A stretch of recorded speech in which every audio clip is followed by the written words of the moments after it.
बिस्मिल्लाहिर्रहमानिर्रहीम। अस्सलाम वालेकुम। सब स्टूडेंट्स को फ़ारूक तौसीफ़ की तरफ से ऑब्जेक्ट ओरिएंटेड प्रोग्रामिंग सीरीज़ में खुशामदीद। स्टूडेंट्स, आज का लेक्चर बेसिकली प्रीवियस लेक्चर की ही एक्सटेंशन है जिसमें हम इनहेरिटेंस की टाइप्स पढ़ रहे थे। स्टूडेंट्स, आप जानते हैं कि इनहेरिटेंस की हमने दो टाइप्स जो हैं वो कवर कर ली थी प्रीवियस लेक्चर्स में। अगर आपने अभी तक इनकी वीडियोस नहीं देखी तो आप सिंगल इनहेरिटेंस और मल्टी लेवल इनहेरिटेंस के नाम से दो वीडियोस अपलोड की हुई हैं इसी प्लेलिस्ट पे, आप वो वीडियोस देख सकते हैं। आज हम जो टाइप डिस्कस करने जा रहे हैं वो है हिरारिकल इनहेरिटेंस। उसके बाद दो टाइप्स आ जाएंगी, मल्टीपल इनहेरिटेंस और हाइब्रिड इनहेरिटेंस। हिरारिकल इनहेरिटेंस क्या होती है? हिरारिकी बोलते हैं जिसमें हमारे लेवल्स बने हुए होते हैं। एक टॉप लेवल होता है, उससे नीचे लेवल होता है और उससे नीचे लेवल होता है। In this inheritance more than one drive class are created from a single base class and further child classes act as parent classes for more than one child class. तो इसी तरह से एक जैसे फैमिली की हिरारिकी होती है कि एक आपका ग्रैंड पेरेंट होता है, आगे से ग्रैंड पेरेंट के जो आपके पेरेंट मीन्स आपके पेरेंट होंगे, आपके अंकल्स होंगे, आपकी आंटीज़ होंगी, तो ये एक हिरारिकी बन रही होती है। तो जिसमें अगर हम अब टेक्निकल टर्म्स में आएँ, टेक्निकल टर्म में अब आपकी अगर एक पेरेंट क्लास से मल्टीपल क्लासेस डिराइव हो रही हैं, मल्टीपल क्लासेस निकल रही हैं, तो इस तरह की जो सिमेट्री बनेगी उसको हम हिरारिकल इनहेरिटेंस बोलेंगे। जिसमें आपकी सबसे पहले मेन क्लास है, पेरेंट क्लास से मल्टीपल ड्राइव क्लासेस निकलेंगी। सिर्फ एक नहीं बल्कि बहुत सारी ड्राइव क्लासेस निकल सकती हैं, दो या दो से ज़्यादा हो सकती हैं। अब जो आगे ड्राइव क्लास है उस ड्राइव क्लास से भी आगे मल्टीपल ड्राइव क्लासेस निकलेंगी। तो इस तरह की जो एक ओरिएंटेशन बन रही इसको हम हिरारिकल इनहेरिटेंस बोलते हैं। इन द गिवन एग्जाम्पल, आगे चल के एग्जाम्पल देखने हैं। Class A has two childs, class B and class D. तो ए जो क्लास है उसके दो चाइल्ड हैं, ए बी और डी के नाम से। Further class B and C class both are having two childs, class D and class E, class F and class G respectively. इस चीज़ को अगर हम इस एग्जाम्पल की शक्ल में देखेंगे तो आपको और ज़्यादा समझ आएगी कि एक क्लास है, क्लास ए, उसमें से दो चाइल्ड निकल रहे हैं, एक सी है और एक बी है। ठीक है, तो यही हमने बात की थी कि एक पेरेंट से मल्टीपल चाइल्ड निकल रहे हों और उन जो मल्टीपल चाइल्ड है हर एक चाइल्ड के आगे से मल्टीपल और चाइल्ड हों। इस तरह की जो तरतीब बन रही होती है, इस तरह की जो इनहेरिटेंस है उसको हम हिरारिकल इनहेरिटेंस बोलते हैं। तो इन शॉर्ट इसकी डेफिनेशन ये होगी कि एक जो पेरेंट क्लास है उससे मल्टीपल ड्राइव क्लासेस निकलें और जो वो ड्राइव क्लास है उस एक ड्राइव क्लास से आगे मल्टीपल क्लासेस निकलें, इसको हम हिरारिकल इनहेरिटेंस बोलते हैं। अगर हम इसके सिंटैक्स की बात करें तो जैसे मैंने आपको पहले बताया कि एक बेस क्लास होगी। ठीक है, ये एक बेस क्लास है और उसके बाद बेस क्लास की कुछ मेथड्स होंगे, कुछ उसके बिहेवियर्स होंगे, कुछ उसका डाटा होगा, कुछ उसकी प्रॉपर्टीज़ होंगी। एक क्लास बी, न्यू क्लास हमने बनाई जिसका नेम है बी, और इस क्लास को हम ड्राइव कहाँ से करेंगे? इस पेरेंट क्लास से जो कि है क्लास ए, जिसे हम क्लास ए बोलेंगे। ठीक है, ये अब पेरेंट क्लास है और ये वाली क्लास जो है ये वाली चाइल्ड क्लास है, और ये वाली चाइल्ड क्लास किसकी प्रॉपर्टीज़ को इनहेरिट करवा रही है? ये वाली ए क्लास की प्रॉपर्टीज़ को इनहेरिट कर रही है। उसके बाद इस क्लास के अपने कुछ प्रॉपर्टीज़ होंगी और एक और नई क्लास बन रही है जिसका नाम है C class. C class is also a drive class और इसका पेरेंट भी कौन है? इसका पेरेंट भी ए है। ठीक है, तो ये वाला ए पेरेंट इसका भी है और ए पेरेंट इस क्लास का भी है। तो ये एक क्लास से एक बेस क्लास से दो ड्राइव क्लासेस निकली, 1 और 2। ये दो जो जहाँ निकल रही हैं क्लासेस, तो इस तरह की इनहेरिटेंस को हम क्या बोल रहे हैं? हिरारिकल इनहेरिटेंस बोल रहे हैं। अगर तो ये कुछ इस तरह से तरतीब बनती कि आपकी ये क्लास होती और उस क्लास के बाद एक बी क्लास है जो कि इस पेरेंट से निकल रही है, आगे जो सी क्लास होती वो उसका पेरेंट ये वाली क्लास होती। तो इस तरह की जो तरतीब है उसको हम मल्टी लेवल में पहले कवर कर चुके हैं। तो ये आपकी इस तरह की जो तरतीब बनेगी, जो इस तरह की हिरारिकी बनेगी, उस इनहेरिटेंस को हम हिरारिकल इनहेरिटेंस बोलेंगे। अच्छा, उसके बाद आपकी जो ये 3 क्लासेस मुकम्मल हो चुकी हैं। ऐसा भी पॉसिबल है कि अब जो बी क्लास है, बी क्लास से आगे चाइल्ड निकलें और सी क्लास से आगे चाइल्ड निकलें, तो हिरारिकी आगे से आगे बढ़ भी सकती है। इसी तरह से एक क्लास डी है, ये क्लास भी किसको रिप्रेजेंट कर रही है? ये भी ए क्लास को रिप्रेजेंट कर रही है। इट मीन्स के जो ए क्लास है उसके बी, सी और डी 3 चाइल्ड हैं और यहाँ पे इस डी क्लास के अपने कुछ मेथड्स हो सकते हैं। तो इस तरह से हमने इसमें देखा कि मल्टीपल ड्राइव क्लासेस निकल रही हैं। एक पेरेंट क्लास है, सिर्फ और सिर्फ एक पेरेंट क्लास है और उससे 1, 2 और 3 चाइल्ड निकल रहे हैं। इसे हम बोलते हैं हायरार्किकल इनहेरिटेंस। इसकी एक प्रोग्रामिंग एग्जांपल देखते हैं। इसके लिए प्रोग्राम में उसी तरह से एक क्लास बनाई हुई है जिसको हमने बेस क्लास बोला, जिसे हम पेरेंट क्लास बोल सकते हैं। इसके अंदर कुछ 2 डाटा मेंबर्स हैं, एक्स और वाई 2 डाटा मेंबर्स हैं और एक मेंबर फंक्शन हमने बनाया हुआ गेट डाटा का। जब हम गेट डाटा को डिफाइन करेंगे तो उसमें ये लिखा हुआ है कि जब भी गेट डाटा को फंक्शन को कॉल करेंगे तो उसमें एक्स और वाई की वैल्यू यूज़र से वो सीन के थ्रू लेगा। ये एक्स की वैल्यू और ये वाई की वैल्यू एक्स और वाई में स्टोर करवा देगा। मीन्स के ये वाली वैल्यूज़ यूज़र खुद से एंटर करेगा।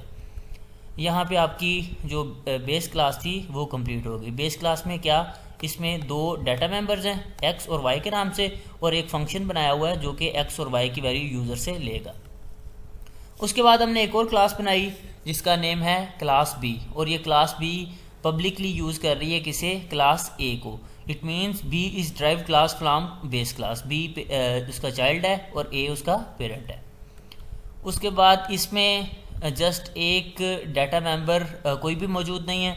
इसमें एक मेंबर फंक्शन है वाइड प्रोडक्ट के नाम से और ये प्रोडक्ट क्या करता है, एक्स और वाई को आपस में मल्टीप्लाई करवाता है, जैसे कि हम पहले देख चुके हैं। लेकिन इसमें एक्स और वाई तो हमने कोई भी डिफाइन नहीं किया, एक्स की क्या वैल्यू है, वाई की क्या वैल्यू है। तो ये क्या हुआ, ये इनहेरिटेंस ये कहाँ से लेगा, ये उसके पेरेंट से लेगा। ठीक है, पब्लिक ए से लेगा। पब्लिक ए में हम देख चुके हैं कि उसमें हम एक्स की वैल्यू भी ले रहे हैं और वाई की वैल्यू भी ले रहे हैं। इट मीन्स कि जो ड्राइव क्लास है वो पेरेंट की प्रॉपर्टीज़ को इनहेरिट करवा रही है। तो ये दूसरी क्लास भी कंप्लीट हो गई। उसके बाद एक और क्लास है जिसका नेम है क्लास सी और क्लास सी का पेरेंट कौन है, दोबारा से क्लास ए है। ठीक है, अब इसका अपना कोई मेंबर फंक्शन होगा जो कि वाइड सम के नाम से है। अब इसका काम क्या है कि ये दोनों वैल्यूज़ को एक्स और वाई की वैल्यूज़ को आपस में जमा करवाएगा। तो ये दूसरी क्लास भी आपकी कंप्लीट हो गई। अब यहाँ पे नोट करें कि एक पेरेंट क्लास है और 2 ड्राइव क्लासेस हैं। पेरेंट क्लास में हम एक्स और वाई की वैल्यू ले रहे हैं। जो पहली ड्राइव क्लास थी जिसे हमने बी क्लास बोला था उसमें हम दोनों वैल्यूज़ को आपस में प्रोडक्ट कर रहे हैं और जो दूसरी ड्राइव क्लास है उसमें हम दोनों वैल्यूज़ को आपस में सम कर रहे हैं। और आपकी वैल्यूज़ जो हैं एक्स और वाई की वैल्यूज़ वो कहाँ से आ रही हैं, वो पेरेंट से ही आ रही हैं। अब हम मेन फंक्शन में आ चुके हैं। मेन फंक्शन में हमने ऑब्जेक्ट बनाया एक बी क्लास का और एक सी क्लास का ऑब्जेक्ट बनाया। Object 1 dot gate data, object 1 dot product. It means कि हमने जो ऑब्जेक्ट 1 था जो बी क्लास का बी के नाम से हमने बनाया, बी क्लास में हमने बनाया और उसका नेम है ऑब्जेक्ट 1। ये क्या करेगा, इन दोनों फंक्शंस को कॉल करेगा। पहले गेट करेगा डाटा को, उसके बाद उसकी प्रोडक्ट करेगा। ठीक है, इसी तरह से जो ऑब्जेक्ट 2 है वो गेट डाटा करेगा और वो क्या करेगा, वो उसके रेलिवेंट सम करेगा, उन वैल्यूज़ को सम करेगा। ठीक है, चूँकि ऑब्जेक्ट 2 हमने सी क्लास में बनाया हुआ है, अब ये सी वाली जो क्लास है वो बी क्लास की प्रॉपर्टीज़ को इनहेरिट नहीं करवा सकती। बी क्लास की प्रॉपर्टीज़ क्या थी, प्रोडक्ट नहीं कर सकती। क्यों नहीं कर सकती, क्योंकि ये सी क्लास का पेरेंट कौन है, सी क्लास का पेरेंट है ए। सी क्लास का पेरेंट अगर तो बी होता तो वो उसकी प्रॉपर्टीज़ को यूज़ कर पाती। तो ऑब्जेक्ट 1 जो है वो गेट डाटा करेगा, वैल्यूज़ एक्स और वाई की लेगा और उसके बाद उनको प्रोडक्ट करवा देगा। बिल्कुल इसी तरह से ऑब्जेक्ट 2 गेट डाटा यूज़ इसलिए कर सकता है क्योंकि ये उसके पेरेंट का मेंबर फंक्शन है। उसके बाद उनकी वैल्यूज़ को सम करवा सकता है। रिटर्न 0 से आपका प्रोग्राम यहाँ पे हम एंड करते हैं। अगर हम इनके आउटपुट पे आएँ तो आउटपुट में क्या होगा, पहले वो एक्स और वाई की वैल्यू यूज़र से लेगा। फॉर एग्जांपल हम एक्स की वैल्यू 2 पुट करते हैं, वाई की वैल्यू 3 पुट करते हैं। उसके बाद प्रोडक्ट वाला ऑपरेशन परफॉर्म होगा, प्रोडक्ट वाला मेंबर फंक्शन परफॉर्म होगा और उसके बाद एक्स और वाई की वैल्यू दोबारा से लेंगे गेट डाटा के थ्रू। फॉर एग्जांपल हम दोबारा से 2 और 3 ही पुट करते हैं और इसका सम जो है वो आपको, चूँकि सी क्लास में हमने सम किया था, आपको सम इसका मिल जाएगा। तो ये था एक हायरार्किकल इनहेरिटेंस की ओवरव्यू और उसकी हमने सिंटैक्स वगैरह देखा। अगले पोर्शन में हम अब इसको प्रैक्टिकली परफॉर्म करके देखेंगे। तो स्टूडेंट्स अब हम उसके कंपाइलर पोर्शन पे पहुंच चुके हैं जहाँ पे हम इसको प्रैक्टिकली इम्प्लीमेंट करके देखेंगे। एग्जाम्पल वही है लेकिन फ़र्क ये है कि यहाँ पे मैं कंपाइलर में पुट किया हुआ है पूरे डाटा को, और यहाँ पे मैं आपको प्रैक्टिकली परफॉर्म करके दिखाऊंगा। तो दोबारा से आपको एक जो उसकी प्रैक्टिकल पोर्शन है उसका रिव्यू कर दूं कि यहाँ पे हमने एक क्लास बनाई थी क्लास ए के नाम से, ठीक है, जो कि पेरेंट क्लास है, इसको हमने बेस क्लास बोला था।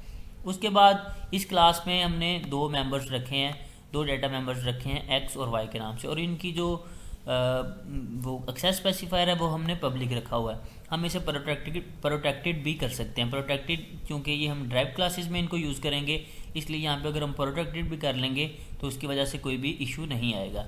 ये मैं बाद में आपको प्रोटेक्टेड भी करके दिखाऊंगा। अच्छा, तो यहाँ पे दो डाटा मेंबर्स एक्स और वाई कर लिए हैं और इनकी डाटा टाइप इंटीजर है, और एक मेंबर फंक्शन है जो कि गेट डाटा के नाम से है। गेट डाटा का फंक्शन क्या करता है, ये दोनों की वैल्यूज़ एक्स और वाई की वैल्यूज़ यूज़र से सी इन के थ्रू एक्स और वाई की वैल्यूज़ यूज़र से लेता है। आप इन वैल्यूज़ को दोनों को इकट्ठा भी ले सकते हैं और 1 by 1 भी ले सकते हैं। यहाँ तक आपकी इस टर्मिनेटर तक ये वाली क्लास जो है वो कंप्लीट हो चुकी है, जिसे हमने बेस क्लास बोला था। उसके बाद जो नेक्स्ट पोर्शन है वो क्या है, ये आपकी क्लास बी को हम ड्राइव क्लास बनाएंगे और इसकी प्रॉपर्टीज़ को इनहेरिट करेंगे इस पेरेंट क्लास से, ठीक है। तो अब ए क्लास में जो भी कुछ था, जो भी इसके मेंबर फंक्शन थे वो इसमें पहुंच चुके हैं। सो इसमें एक्स और वाई की वैल्यू जो भी यूज़र पुट करेगा वो यहाँ पे आ चुकी है। इसमें हमने प्रोडक्ट का एक फंक्शन बनाया हुआ है जो कि इन दोनों वैल्यूज़ को आपस में मल्टीप्लाई करता है। तो यहाँ पे दूसरी क्लास, ये आपकी जो दूसरी पहली ड्राइव क्लास है और ओवरऑल आपकी दूसरी क्लास है, वो यहाँ तक कंप्लीट हो चुकी है। अब हम थर्ड की तरफ चलते हैं। थर्ड क्लास जो है वो सी के नाम से है और this is a second drive class, ठीक है, जो कि कहाँ से इनहेरिट हो रही है, ये वाली भी ए क्लास से या पेरेंट क्लास से ही इनहेरिट हो रही। इसी वजह से हम इसको हायरार्किकल बोल रहे हैं, क्योंकि आपकी दो क्लासेस जो हैं वो एक ही सेम क्लास से इनहेरिट हो रही हैं, एक ही सेम क्लास उनकी पेरेंट है। और ये वाली क्लास में एक अपना उसका फंक्शन है सम का, और ये दोनों वैल्यूज़ को आपस में सम करवाएगी एक्स प्लस वाई को। एक्स और वाई की वैल्यूज़ कहाँ से आएगी, मैं बार बार बता रहा हूँ, ये वाली वैल्यूज़ पेरेंट क्लास से या बेस क्लास से हमें मिलेंगी। उसके बाद हमने जो फंक्शंस हैं उनको परफॉर्म करने के लिए दो ऑब्जेक्ट बना लिए। एक ऑब्जेक्ट सी का ऑब्जेक्ट बना दिया बी क्लास में, और दूसरा हमने ऑब्जेक्ट बना लिया सी क्लास में, ठीक है। ऑब्जेक्ट B1 जो आपका ऑब्जेक्ट 1 है, ये किस क्लास में है, ये पहली ड्राइव क्लास में है, जो कि हमने जिसे बी बोला। इसमें हमने पहले गेट डाटा की मदद से एक्स और वाई की वैल्यूज़ लेंगे और उसके बाद इन वैल्यूज़ को आपस में प्रोडक्ट करवा देंगे।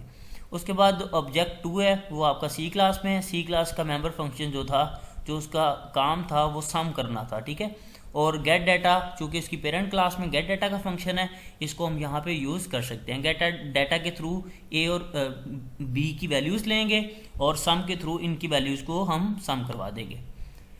यहाँ तक आपका प्रोग्राम एंड हो चुका है। अब हम इसे रन करते हैं। रन करने के बाद मैं इसकी जो आउटपुट आएगी वो आपके साथ अभी शेयर करता हूँ। तो स्टूडेंट्स, ये जो आउटपुट मैं जिस तरह से आपको बता रहा था कि ये पहले आपसे x और y की वैल्यूज़ डिमांड करेगा। फॉर एग्जांपल यहाँ पे मैं x की वैल्यू 3 पुट करता हूँ और y की वैल्यू जो है वो 5 पुट कर देता हूँ, और जैसे ही मैं एंटर करता हूँ तो ये प्रोडक्ट आपकी आ चुकी है, प्रोडक्ट इज इक्वल टू 15। अब यहाँ पे मैं वैल्यूज़ चेंज भी कर सकता हूँ। फॉर एग्जांपल यहाँ पे मैंने x की वैल्यू 6 कर दी है और y की वैल्यू 7 कर दी है, और जब ये प्रोग्राम रन होगा तो इसी के रेलिवेंट उसका आंसर आएगा, ना कि उसके वैल्यू के रेलिवेंट आएगा, क्योंकि इसने एक्स और वाई की वैल्यू दोबारा से ली है और एक्स में दोबारा से वैल्यू स्टोर कर रहा है, वाई में दोबारा से वैल्यू स्टोर कर रहा है, और उसके मुताबिक ही इसका आंसर है, ठीक है। अब स्टूडेंट्स, अगर हम इसमें चेंज करें, चेंज करने से मुराद जो मैंने आपको कहा था कि हम इसकी डाटा टाइप, इसके जो एक्सेस स्पेसिफायर है उसको प्रोटेक्टेड भी कर सकते हैं। तो मैं ये प्रोटेक्टेड अगर कर दूं तो देखते हैं क्या चेंज आएगी। ये मैंने इसकी जो एक्सेस स्पेसिफायर है उसको मैंने क्या कर दिया है, इसको मैंने प्रोटेक्टेड कर दिया। तो स्टूडेंट्स, यहाँ पे मैंने आप देख रहे हैं कि ये जो डाटा मेंबर्स हैं इनको प्रोटेक्टेड कर दिया है, और प्रोटेक्टेड इस वजह से किया है क्योंकि ये इसकी ड्राइव क्लासेस में भी यूज़ होंगे, इसलिए चूँकि प्रोटेक्टेड जो एक्सेस स्पेसिफायर है उसकी एक्सेस उसकी ड्राइव क्लासेस में भी होती है। लेकिन इसका जो मेंबर फंक्शन है इसको हम पब्लिक कर देते हैं। इसको पब्लिक करने के लिए जो एक्सेस स्पेसिफायर यूज़ करेंगे वो पब्लिक होगा। इसको पब्लिक करने की वजह ये है क्योंकि जब आपका ये गेट डाटा का फंक्शन आपकी ड्राइव क्लास में जाएगा, तो जब उससे नेक्स्ट क्लास में जाएगा तो वो ड्राइव से ड्राइव में जा रहा होगा, ठीक है। और ड्राइव से ड्राइव में जाने के लिए चूँकि ये जो प्रोटेक्टेड है वो पेरेंट से ड्राइव में तो जा सकता है, लेकिन ड्राइव से ड्राइव में नहीं जा सकता, ठीक है। तो इसलिए हमने ड्राइव से ड्राइव में जाने के लिए उसकी एक्सेस जो है वो पब्लिक ही रखेंगे, ठीक है। अब हम इस कोड को रन करते हैं और इसके आउटपुट्स मैं आपके साथ शेयर करता हूँ। तो स्टूडेंट्स ये बिल्कुल इसी तरह से ये देखें आपके सामने, जिस तरह से पहले था प्रोग्राम 9x की वैल्यू हम सेट कर देते हैं और 8y की वैल्यू सेट कर देते हैं और ये आपका प्रोडक्ट आ गया, ठीक है। उसके बाद x की वैल्यू 3 पुट कर देते हैं और y की वैल्यू फॉर एग्जांपल 9 पुट कर देते हैं और इसको अगर हम रन करते हैं तो ये सम इज इक्वल टू 12 आ गया, ठीक है। होपफुली आपको सारा प्रोसीजर और सारा प्रैक्टिकल क्लियर हो गया होगा।